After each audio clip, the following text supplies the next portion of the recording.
저희 수업 시작하겠습니다. 파이썬 라이브 코딩 하시느라 고생 많으셨고, 그 결과는 아마 각종 멘토들이 그 차주 아니면 이번 주 스터디에 답을 다 해설해 주실 거예요. 네, 고생하셨습니다.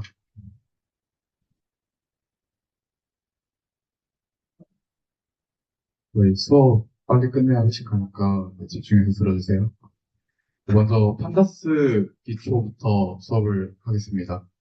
먼저 데이터란 문자, 소리, 숫자 등의 형태로 된 자료를 뜻하고요. 개별 데이터 자체로는 의미가 중요하지 않는 객관적 사실을 말합니다. 그래서 데이터를 의미 있게 활용하려면 저희가 데이터 전처리 과정을 통해서 데이터 속에 숨어있는 정보를 찾아내야 하고, 여기서 데이터 전처리란 데이터 분석을 위해 수집한 데이터를 분석에 적합한 데이터로 가공하는 과정을 말합니다. 판다스는 이제 데이터 전처리에 대해서 가장 쉽게 분석을 할 수 있게 해주는 라이브러리고, 이제 시리즈는 데이터 프레임의 1차원부터 형태를 뜻합니다. 네, 보시면은 사진과 같이 볼 수 있습니다. 그 다음에 데이터 프레임인데, 이제 시리즈가 1차원이었다면 데이터 프레임은 행렬 구조를 가지는 2차원 표 데이터를 뜻합니다. 네, 구성 요소로는 열과 행, 그리고 안의 내용, 그리고 순서를 뜻하는 인덱스가 있습니다. 네, 본격적으로 코드를 사용해서 데이터 프레임 생성하는 법을 배워볼 건데, df는 pt.dataFrame이라는 함수가 있습니다. 이 함수 안에 열 방향이나 행 방향으로 보시는 사진과 같이 자료 구조를 넣어주면은 출력 결과가 오른쪽에 이렇게 뜰 수 있게 됩니다.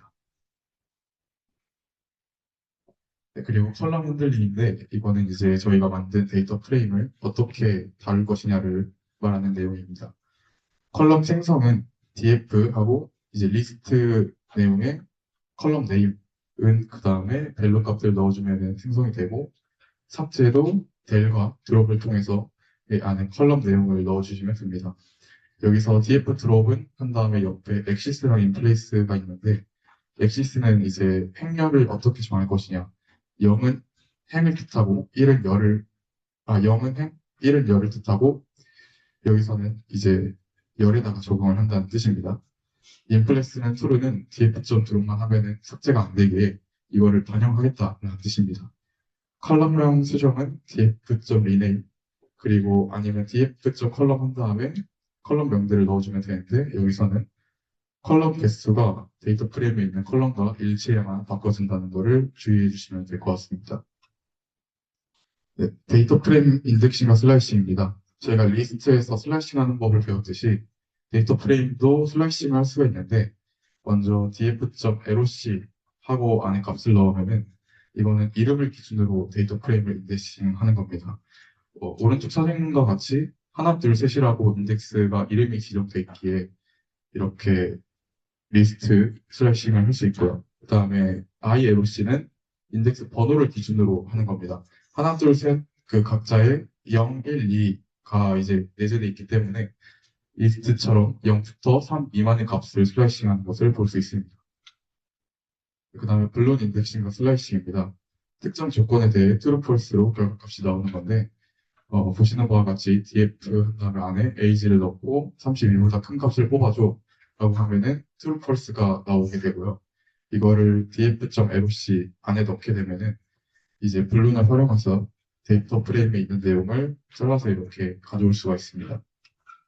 그 다음에 쿼리문입니다. 쿼리는 질이라는 뜻으로 이제 앞에서 본 이 내용과는 조금 상반되는 내용인데, 이렇게 안에 다운표 안에 글을 적어서 질문을 해서 값을 가져오는 겁니다. 그래서 보시는 바와 같이 똑같이 데이터 프레임을 슬라이싱 해올 수 있고, 다양한 조건들을 동시에 적용도 가능합니다. 네, 아래 블런 인덱싱과 비교를 해보시면 차이점을 확실히 알 수 있으실 것 같아요. 그 다음에 결집값 처리입니다. 결집치란 비어있거나 아니면 수학적으로 정의가 되지 않거나 값이 있어야지만 없는 상태. 근데 판타스 모듈 라이브러리에서는 세 개를 모두 동일하게 처리할 수 있습니다. 네, 다음과 같은 메소드가 있고요. 그다음에 이상치란 관측된 데이터의 범위에서 많이 벗어난 아주 작은 값이나 큰 값을 뜻합니다. 이상치를 정하는 기준은 분석가가 본인의 판단에 의해 결정하는 것이고, 이상치라고 판단된 값은 직접 처리해 주시면 됩니다.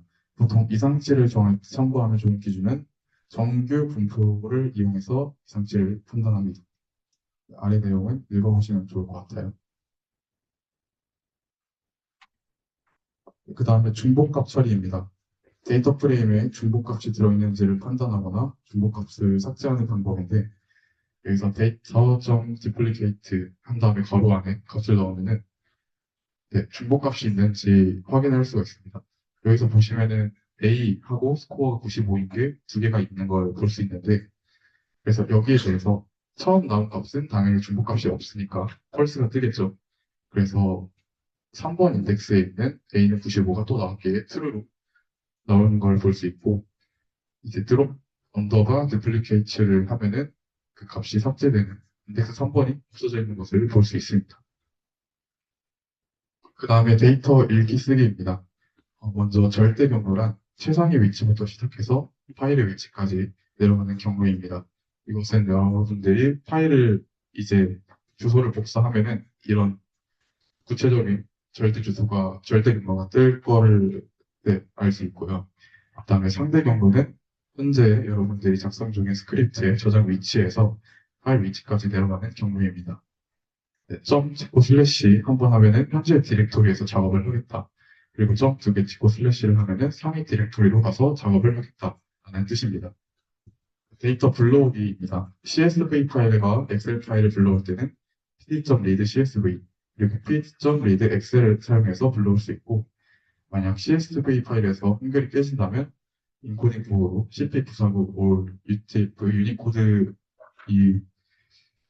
이거를 적용해주면 한글이 안 깨지게 불러올 수 있습니다. 그 다음에 데이터 내보내기입니다. 여러분들이 이제 데이터 프레임이나 데이터를 수정하고 나서 CSV 파일로 내보내고 싶을 때 쓰는 내용이고 data.csv 그리고 파일명을 해주시면은 이제 CSV와 엑셀 파일을 이렇게 내보내는 걸 볼 수 있습니다.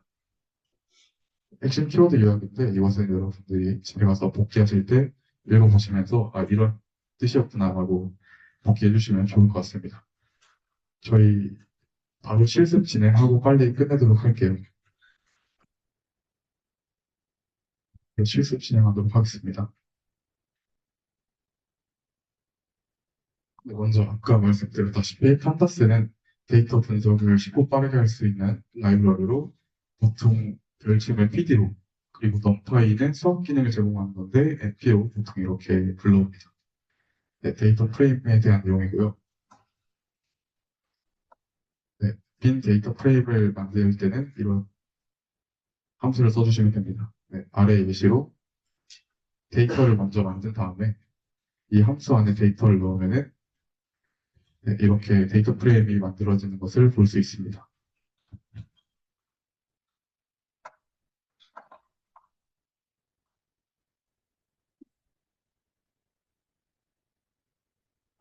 그리고 데이터 프레임에 대한 메소드들인데 당연히 저도 이제 필요할 때마다 검색하면서 쓰고 있고요. 네, 먼저 df.info를 하면은 df 이제 데이터에 대한 컬럼 이름, 이제 누를까 데이터 타입을 확인 가능합니다. 그다음에 df.head를 하면은 이렇게 안에 3을 넣었으니까 가장 위에 있는 값 3개를 뽑는 것을 볼 수 있습니다. 네, 마찬가지로 tail, 꼬리 부분 3개를 출력한 함수를 볼 수 있습니다.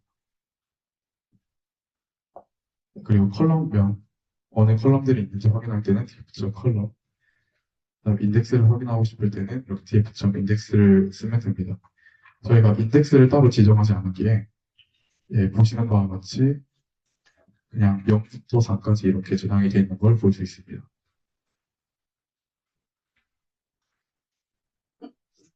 그 df.values를 하면 데이터들을 어레이 형태로 출력할 수 있고 그다음에 df.shape은 이 데이터 프레임이 행이 몇 개고 열이 몇 개인지 볼 수 있습니다. 각 열의 이제 열마다 이게 어느 데이터 타입을 갖고 있는지 확인하는 함수는 df.types를 쓰면 됩니다. 그리고 데이터 프레임 속 수치형 컬럼들에 대해 이제 여기서 제공하는 대표적인 통계값들을 확인하는 함수는 df.describe를 쓰면 볼 수 있습니다. 네, 또 이런 메소드들이 있고 한번 보면서 알아볼게요.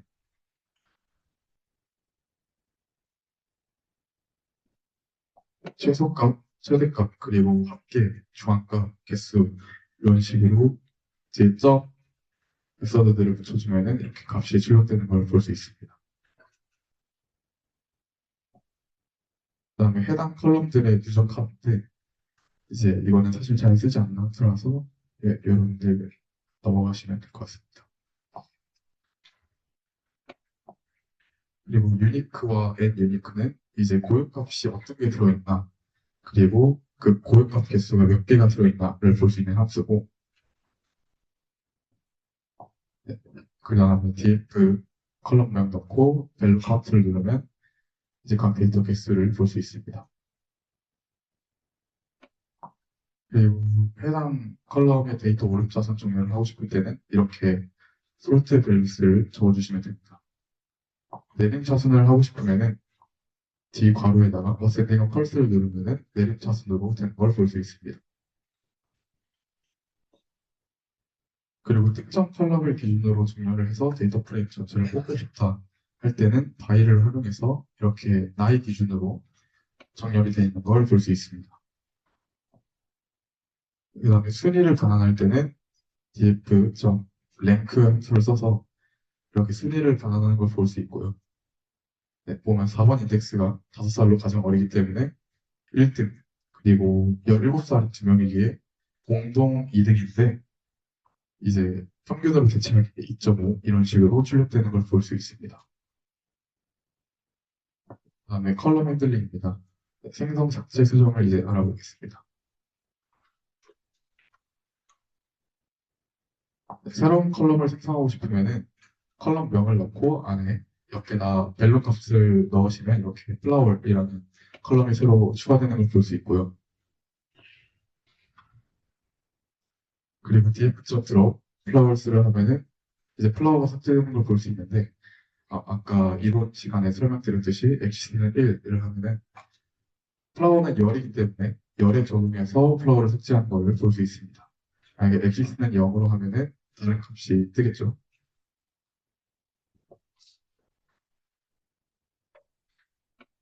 네, 그리고 드롭만 하면은 아까 말씀드렸다시피 저장이 안 되는데 이렇게 리플레스는 true를 해서 해야 데이터 프레임에 적용이 됩니다.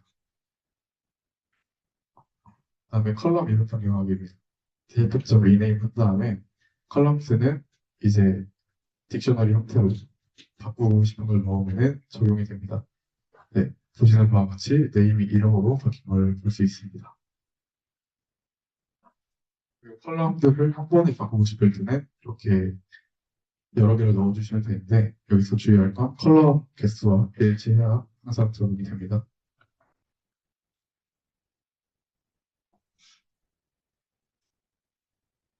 네, 그리고 인데싱과 슬래시입니다.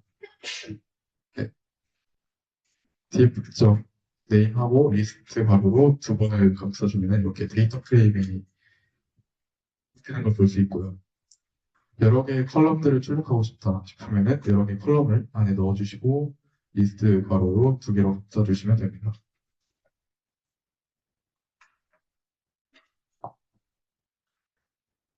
그리고 여러 개의 행을 출력하고 싶을 때는 이 LOC하고 괄호에 0부터 2까지 하면은 출력이 됩니다.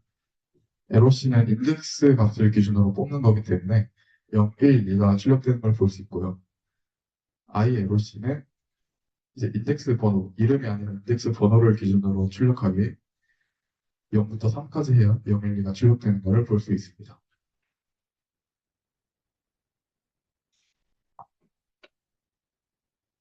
네, 그래서 이렇게 인덱스마다 이름이 있으면은 LOC하고 하나부터 3까지를 해야 슬라이싱이 되고 마찬가지로 IMC로 할 거면은 그 인덱스에 해당하는 번호를 넣어주시면 됩니다.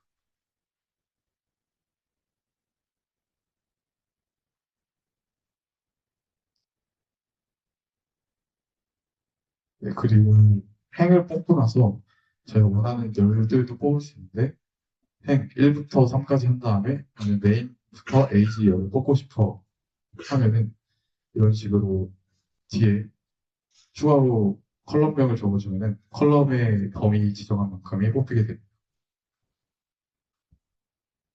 그리고 형을 먼저 슬라이싱하고 열에 대해서 슬라이싱하는 것도 가능합니다.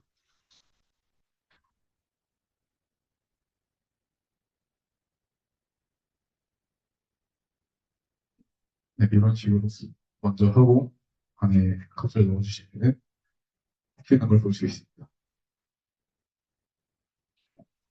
그래서 행을 1번부터 3번, 열을 A부터 H까지 IMC로 하면은 이거는 번호를 넣어야겠죠. 그래서 이런 식으로 뽑히는 걸 볼 수 있고, 그 다음에 블록 인덱싱 슬라이싱입니다. 이거는 비고 연산자를 활용해서 데이터 프레임에서 뽑는 건데, 이런 식으로 에이지는 17로 하면은 트루 펄스 값이 뜨게 됩니다.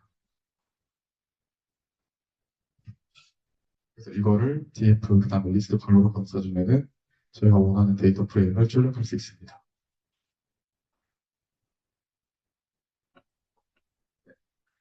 이제 나이가 18 이상인 데이터를 뽑고 싶을 때 이런 식으로 조건식을 써서 데이터 프레임을 출력할 수 있고요.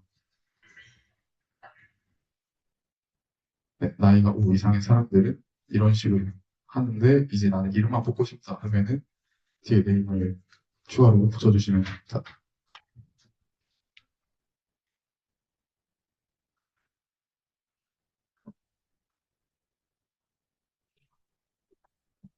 네, 그리고 이런 식으로 키에서 맥스 함수를 이용해서 가장 큰 사람을 뽑고 싶을 때 숫자가 아니라 이런 함수를 사용한 메서드를 사용한 값을 넣어도 출력되는 걸 볼 수 있습니다.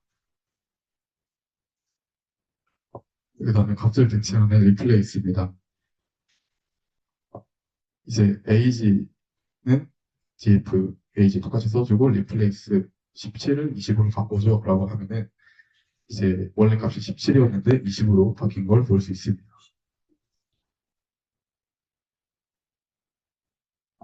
이제 네임별의 특정 값을 다른 이름으로 변경하고 싶으면 이런 식으로 리플레이스를 활용해서 바꿀 수 있습니다.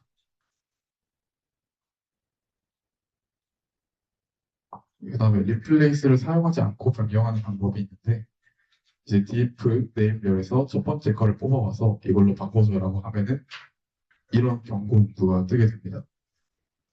그래서 이게 뭔 내용인지는 사실 잘 모르겠는데 네, 그래서 리플레이스를 활용해서 바꿔주시면 더 편하게 바꿀 수 있습니다. 마찬가지로 쿼리도 있는데 쿼리 다음에 조건문을 넣어주시면 됩니다. 에이지는 17 하면은 17살이 아무도 없어서 안 뜨는 걸 볼 수 있고 네임을 이제 마루로 하면은 마루에 대한 값이 뜨는 걸 볼 수 있습니다. 그 다음에 다양한 조건을 AND를 통해서 동시에 적용시킬 수 있습니다. 네, 아까 보여드렸던 것처럼 쿼리과 블록 인덱싱 차이를 비교하면서 볼 수 있습니다. 그리고 이제 외부에서 이런 식으로 변수를 설정하고 쿼리문에 넣을 때는 골뱅이 한 다음에 그 변수를 입력하시면은 외부의 변수를 이용해서 출력할 수 있습니다. 그 다음에 결측치 처리입니다. 결측치 처리에는 뭐 이스NL, 이스놀, 플라 등등의 결측치 처리 방법하는 메소드들이 있고 먼저 임의로 결측값을 만들어 본 다음에 보시면 결측값이 만들어졌죠. 그래서 여부를 확인하면은 트루 펄스로 1번 행에 네, 이런 결측값이 있는 게 그대로 반영이 돼서 뜨는 걸 볼 수 있습니다. 네, 이스놀과 이스에비네이는 똑같은 결과를 출력하고요. 이제 각 열에 결측치가 몇 개나 있냐 하면은 뒤에 이렇게 점 찍고 또 집기 함수를 사용해서 이런 데이터 프레임을 출력하는 걸 볼 수 있습니다. 네, 결측치를 하나씩 만들었으니까 나이와 키에 하나씩 있는 걸 볼 수 있습니다. 그리고 맨 처음에 사용했던 인프 함수를 통해서도 결측값 개수를 확인이 가능합니다. 그다음에 결집값이 존재하는 햄을 제거하는 것은 df.dropNA를 쓰면은 가능합니다. 그래서 결집값이 있던 햄들이 사라지는 걸 볼 수 있습니다. 그 다음에 이 dropNA 사이에다가 엑시스를 아무것도 적용을 안 해놓으면은 알아서 핵이 제거가 되고 저희가 열을 삭제하고 싶으면은 이렇게 방향을 열로 지정을 해줘야만 결집값이 존재하는 열이 제거되는 것을 볼 수 있습니다. 그리고 특정 열에서만 나는 제거를 하고 싶다 하면은 서브셋을 활용해서 서브셋은 이제 특정 열들을 넣으면 특정 열에서 결집값을 제거할 수 있습니다. 그다음에 결집값을 채우고 싶을 때는 이제 뜰 NA를 쓰면 되는데 보시는 바와 같이 결집값이 -1 넣은 값대로 처리가 되어 있죠. 그다음에 안에 이제 이런 식으로 값을 넣어가지고 평균으로 대체를 할 수도 있습니다.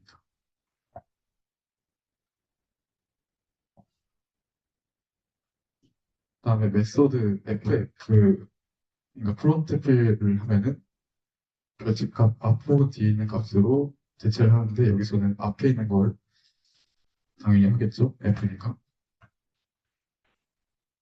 마찬가지로 이제 B 백으로 필하면은 뒤에 있는 값으로 대체가 되는 걸 볼 수 있습니다. 그 다음에 데이터 프레임 중복값이 있는 걸 만들어 보고 디플리케이티드 함수를 사용하면은 보시면 A는 95가 두 번 나오는 걸 볼 수 있기에 이 3번 인덱스가 true로 반환되는 것을 볼 수 있습니다. 그래서 제거를 하고 싶을 때는 drop 언더바 디플리케이트를 사용해서 없애주면 됩니다. 보시면 3번 인덱스가 없어져 있죠. 그리고 중복이 발생한 모든 햄을 제거하고 싶으면 D 괄호에다가 keep pulse를 사용하시면 됩니다. 그리고 특정 열에 대해서만 나는 중복을 알고 싶다 하면은 그런 식으로 안에 컬럼을 넣어주시면 됩니다. 제거도 마찬가지입니다. 네, 그리고 저희 과에서 이제 대부분 CSV 파일이나 엑셀 파일을 사용해서 데이터 분석을 진행하게 될 텐데 그러기 위해서 먼저 파일을 불러와야 되잖아요. 그래서 파일 불러오고 읽는 법을 배우도록 하겠습니다. 네, 아까 이론 시간에 말씀드렸듯이 데이터는 pd.read csv 하고 파일명을 넣어주시면 됩니다. 깨지면은 인코딩은 이런 식으로 넣어주시면은 한글이 안 깨지게 불러올 수 있습니다. 엑셀 파일도 마찬가지입니다. 그리고 내보낼 때도 data.csv를 사용하면은 여러분들이 만드신 데이터가 나가는 걸 볼 수 있을 겁니다. 그래서 코드를 실습을 해볼 건데 아마 이 코드를 사용하시면은 여러분들 컴퓨터에 액세스 허용하냐고 뜰 거예요. 네, 허용 눌러주시면은 여러분들 콜앱에 있는 드라이브 내용을 불러와서 이제 읽을 수가 있는 환경이 완성되게 됩니다.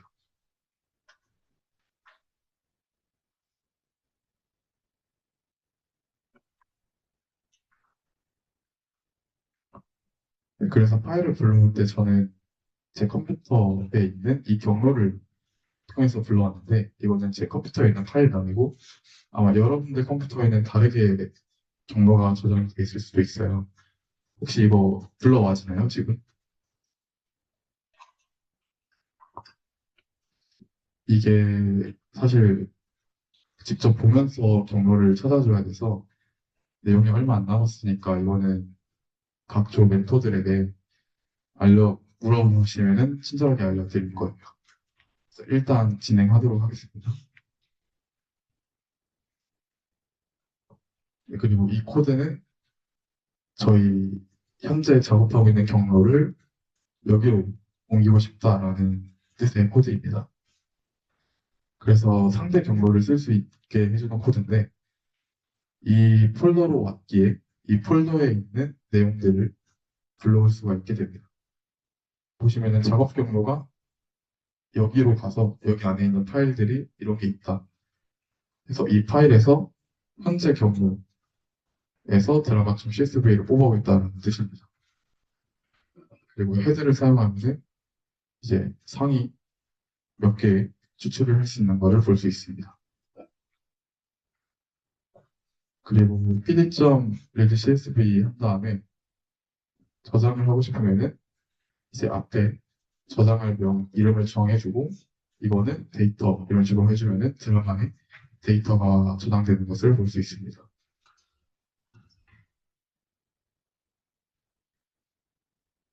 그리고 이렇게 인덱스가 자동으로 저장이 되게 되는데 첫 번째 열을 인덱스로 읽어보고 싶다 하면은 인덱스 언더바 콜을 0을 하면은 첫 번째 열을 인덱스로 읽어볼 수 있습니다.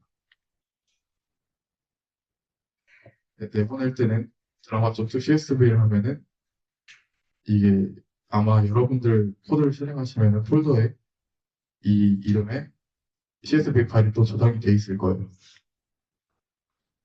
그리고 인덱스는 펄스를 뒤에 붙여주면은 제 앞에 행 번호는 빼고 보시면은 이런 앞에 행 번호는 빼고 여기부터 저장이 되는 거를 확인하실 수 있을 겁니다.